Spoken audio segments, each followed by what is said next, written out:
Academy Award nominee, star of the big screen, the small screen, and in Toronto for the theatre, Chazz Palminteri. Buongiorno. I have been talking your ear off since the second you walked in. First of all, you are a tall drink of water, Chazz. Yes, I am. Cologero, that's me. We're about to do this whole thing in Italian.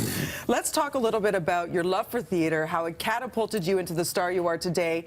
And by the way, it's about time you bring it to Toronto. You've been doing A Bronx Tale for how long now? Well, on and off now. It's over 20 years, yes. 20 years? Yes. You're almost up to 1,000 shows? Yes. It's a one-man show. You put on how many different voices and characters during the show? I play 18 characters. Exhausting. Yes. So at this point, do you rhyme it off like a song, or do you have to take a refresher course? Because you do 20 shows a year still, right? Yeah, I still do 20, 25 shows a year, yes. So yes. Have you memorized them all, or do you have to brush up on some? What happens if you trip up? No one could save you. No, well, you know, since I wrote the show, and no one will know.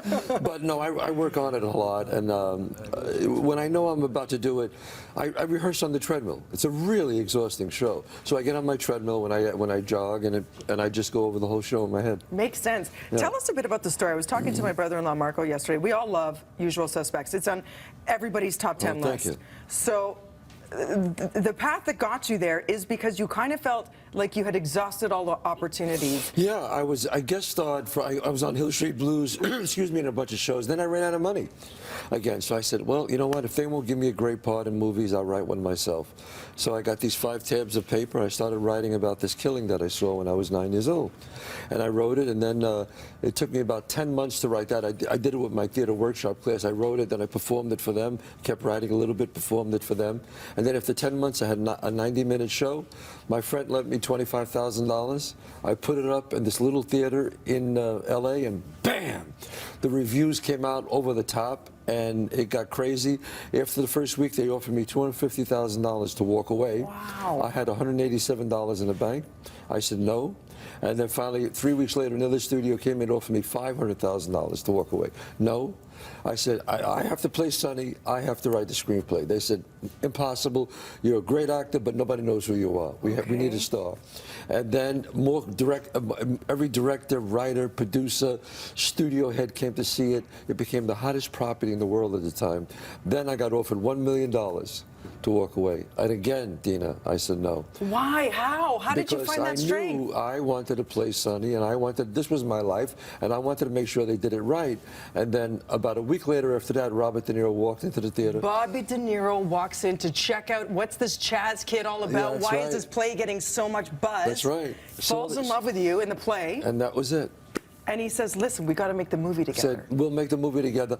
You play Sonny, you write the screenplay, I'll play your father, and I'll direct it. And boom. That was it. Brilliant movie. And from there, you go to Bullets Over Broadway, Academy Award nominee, boom, Usual Suspects. Boom. Wow, amazing. So to this day, are you and De Niro super tight? Yeah, we're good friends, yes. And when you hit the stage and you tell the story, because it is semi-autobiographical, most kids, if they witness something as traumatic as young Colangelo did, you know, it would kind of put them maybe on that path. You know, it really didn't bother me. You know, Dina, people always go, my God, it must have been so traumatic. And I always go, not really. I don't know. I just saw it, and I just didn't rat the guy out. I don't know. I just had a good attitude, I guess. And I had a very strong mom and dad. And my dad, that was my dad. My dad was a bus driver. And he always said the saddest thing in life is wasted talent. Don't waste your life, son.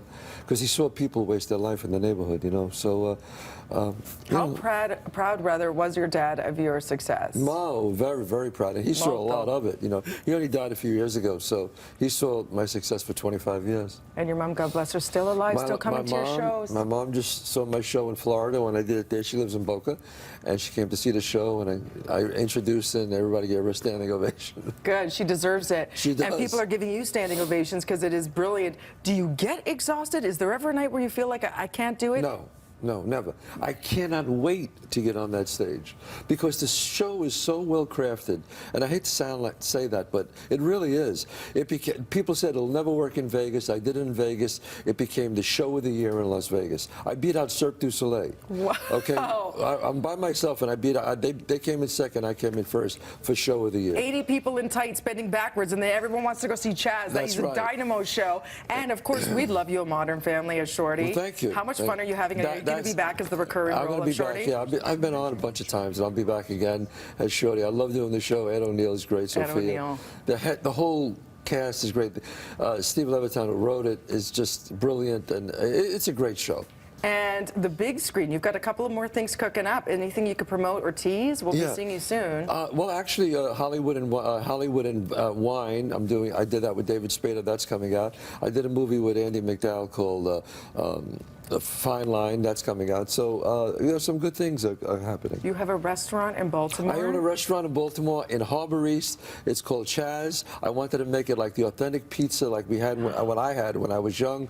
Coal fire oven, 2000 temperature 2,000 degrees, cooks in 90 seconds. Boom. I love it. I'm going to hook you up with some pizzerias that do that here, and I want your take on it. Deal? You'll great. tweet me. Tweet at Chazz Palminteri for more information on the show in Twitter. You'll see him actually not this Saturday. It's Saturday, March 29th, so you're coming back. I'll be back March 29th for the first time, one night only, Dina. One night only. First time See him live. A Bronx Tale, first time in Canada. You'll be back Saturday, March 29th at the St. Lawrence Center for the Arts, Jane Mallett Theater. Get your tickets, stlc.com. Follow at Chazz Palminteri on Twitter. And maybe you should open up a Toronto restaurant. Maybe. So you can come back more often to your theater, make a pizza. It's a win-win. Thank you, sir. God bless. God bless you too. Right Thank over you. to Melanie Ng in the newsroom.